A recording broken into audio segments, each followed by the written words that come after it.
بسم اللہ الرحمن الرحیم۔ ناظرین، سلطان محمود غزنوی کی وفات کے بعد عالم اسلام میں ترکوں کی ایک طاقت سلجوقی ابھرے۔ سلجوقیوں کے پہلے فرمانروا تغرل بیگ نے نہ صرف غزنویوں بلکہ آل بویا کو بھی شکست سے دوچار کیا۔ آل بویا سلطنت تو مکمل طور پر ختم ہوئی، لیکن غزنوی سلطنت افغانستان اور پنجاب تک محدود ہو گئی۔ چونکہ تغرل بیگ نے اس سے پہلے ایران کا صوبہ خراسان فتح کیا تھا، تو انہوں نے اپنا پائے تخت خراسان کے شہر نیشاپور کو بنایا۔ تغرل بیگ ہی کی حکومت میں نیشاپور میں ایک خیمہ سینے والے کے گھر اپنے وقت کا سب سے بڑا شاعر و سیاستدان ابو الفتح عمر ابن الخیام 1039 عیسوی میں پیدا ہوا۔ چونکہ اس کا باپ خیموں کی سلائی کرتا تھا، اسی لیے اس کو خیام کہا جاتا تھا۔ عمر خیام کا دور وہی تھا جس وقت عالم اسلام میں ایک عظیم سیاستدان نظام الملک طوسی اور قاتلوں کی خطرناک تنظیم حشیشین کا بانی حسن بن صبا موجود تھے، اور یہ تینوں بچپن کے دوست بھی تھے اور تینوں نے بہت نام کمایا۔ چونکہ نیشاپور شہر خراسان میں بلکہ پورے عالم اسلام میں بغداد کے بعد علم کا سب سے بڑا مرکز مانا جاتا تھا، تو عمر خیام کو اپنے بچپن سے ہی علم و دانش کا سیکھنے کا موقع ملا۔ عمر خیام کی ولادت سے 2 برس قبل عالم اسلام کے اور عظیم سیاستدان بو علی سینا کا انتقال اسی شہر میں ہو چکا تھا، اور عمر خیام کی اس کی صحبت سے محروم رہا تھا۔ لیکن بو علی سینا کے شاگردوں سے علم حاصل کرنے کا موقع ملا، جن میں ابو الحسن زنہاری سر فہرست ہیں، جن سے عمر خیام نے ریاضی، فلکیات اور فلسفے کے سبق لیے تھے۔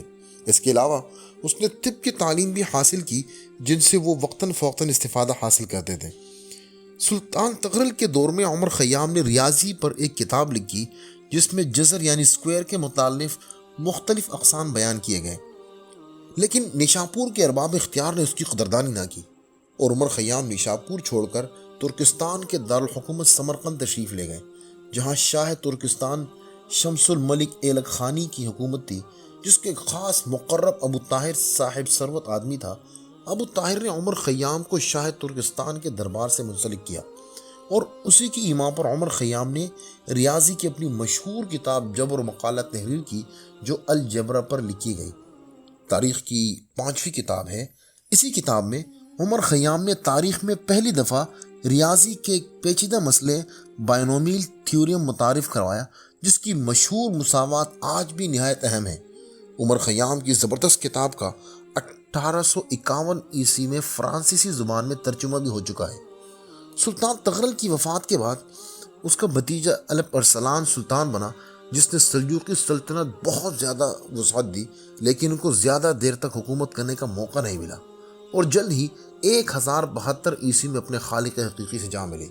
ان کے بعد ان کا نوجوان بیٹا ملک شاہ سلطان بنا، جس کے نامور وزیر نظام الملک طوسی تھے، جس نے اپنے حسن تدبیر سے اسلامی سلطنت کو نہ صرف مستحکم کیا، بلکہ ان کے ہاتھوں ایسے علمی کارنامے سر انجام پائے جن کا ذکر قیامت تک ہوتا رہے گا۔ ملک شاہ کا دور سلجوقی سلطنت بلکہ اسلامی تاریخ کا سب سے شاندار دور گزرا ہے۔ الپ ارسلان کی وفات تک عمر خیام نے سمرقند میں ہی قیام کیا، لیکن جب ملک شاہ سلطان بنے اور انہوں نے اسلامی سلطنت میں ایک نئے علمی دور کا آغاز کیا، تو عمر خیام بھی 10 سال سمرقند میں گزارنے کے بعد 1076 عیسوی میں نیشاپور واپس آئیں۔ اگرچہ عمر خیام کا خاص جھکاؤ ریاضی اور فلکیات کی طرف تھا، لیکن وہ طب و حکمت میں بھی دسترس رکھتے تھے، تو ان کو بطور طبیب ملک شاہ کے دربار میں متعارف کروایا گیا۔ 1078 میں ملک شاہ کے بیٹے سنجر کو چیچک کا مرض ہوا، لیکن شاہی طبیبوں کے علاج کے باوجود ان کو فائدہ نہ ہوا، تو عمر خیام کو بلوایا گیا اور ان کے علاج سے سنجر کو شفا ملی، تو عمر خیام کو شاہی طبیب کا عہدہ دیا گیا۔ کچھ عرصے بعد ملک شاہ نے اپنے وزیر نظام الملک کے مشورے سے اصفہان میں ایک رصدگاہ آبزرویٹری تعمیر کرنے کا فیصلہ کیا، اور عمر خیام کو اس کا افسر اعلیٰ تعینات کیا۔